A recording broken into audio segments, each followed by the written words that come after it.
మరణం అని నేను అనుకోవట్లేదండి. ఆయనది నిర్యాణం.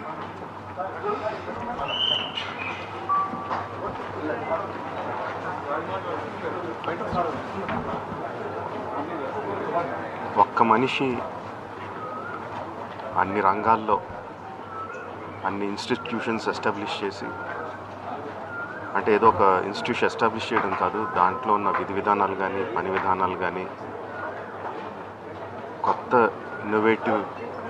ఇన్నోవేషన్స్ తీసుకొచ్చి ఏ రంగంలో అడుగుపెట్టినా దాన్ని శిఖరాలకు తీసుకెళ్ళింది ఒక్క వ్యక్తి అండి. ఆయన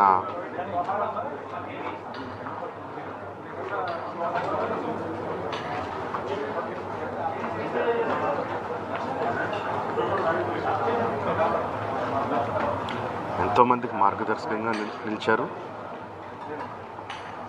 ఎంతోమందికి ఉపాధి కల్పించారు. అలాంటి వ్యక్తికి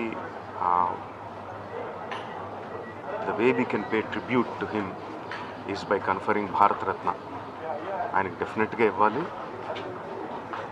ఆయనకి ఇవ్వడం సముచితం అని రెండు రాష్ట్ర ప్రభుత్వానికి కేంద్ర ప్రభుత్వానికి కూడా మనవి చేసుకుంటున్నానండి. Thank you.